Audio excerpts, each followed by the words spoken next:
Bleeding Edge, by Thomas Pynchon, NewTimes.com. Subscribe, digital/home delivery. Log in. Register now. Help. Homepage. Today's paper. Video. Most popular. Edition, US/global. Search all NewTimes.com. Sunday Book Review. World. US. NY/region. Business. Technology. Science. Health. Sports. Opinion. Arts, Art, Design, Books. Sunday Book Review. Bestsellers. Dance, movies, music, television, theater, video, games, events. Style. Travel. Jobs. Real estate. Autos. Pynchon Police. Bleeding Edge, by Thomas Pynchon. Mario Wagner. By Jonathan L. Ethem. Published, September 12, 2013. Are you ready for Thomas Screaming Comes Across the Sky? Pynchon on the subject of September 11, 2001. On the one hand, his poetry of paranoia and his grasp of history's surrealist passages make a perfect fit. Yet his slippery insouciance, his relentless japery, risk being totally at odds with the subject. Either way, and despite his sensibilities' entrenchment in 60s Californian hippiedom, Pynchon is a New Yorker, with an intimate license to depict the sulphurous grape blooms and tragic tableaus of that irreconcilable moment. On the way home she passes the neighborhood firehouse. Therein, working on one of the trucks, she threads among the daily bunches of flowers on the sidewalk, which will be cleared in a while. The list of firefighters here who were lost on September 11 is kept back someplace more intimate, out of the public face. Anybody wants to see it they can ask, but sometimes it shows more respect not to put such things out on a billboard.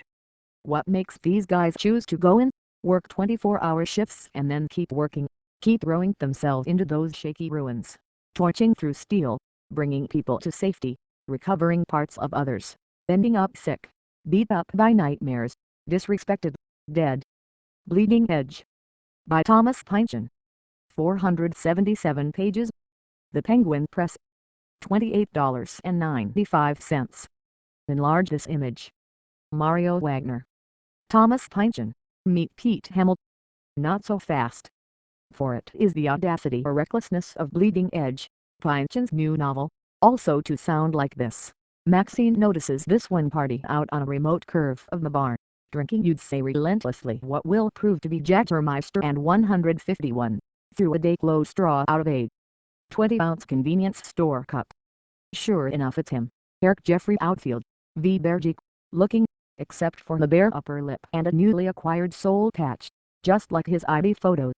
He is wearing cargo pants in a camo print whose color scheme is intended for some combat zone very remote, if not off-planet, and a t-shirt announcing, in Helvetica, Real Geeks use command prompts, accessorized with a bat belt clanking like a charm bracelet with remotes for TV, stereo and air conditioner, plus laser pointer, pager, bottle opener, wire stripper, voltmeter, magnifiers, all so tiny that one legitimately wonders how functional they can be.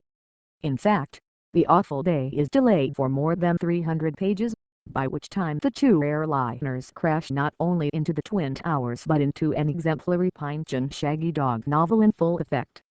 This one, featuring birth notes of Bret Easton Ellis and William Gibson, concerns the diversion of funds by the shambolic white-collar outlaw Lester Trapes, from a hot internet startup called Hashslingrams to a fiber brokerage called Dark Linear Solutions, under the knowing eye of the corrupt .com entrepreneur Gabriel Ice. These figures move among dozens, in a conspiracy typically dazzling and ludicrous, as well as impossible and maybe unimportant to confidently trace.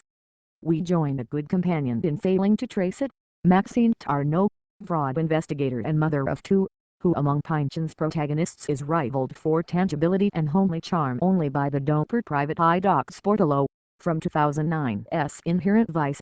Though this book's about as long as these, categorists will mark it as comparatively stable, with the crying of Love 49 and Vinland, as opposed to the utterly centrifugal, Gravity's Rainbow and Against the Day.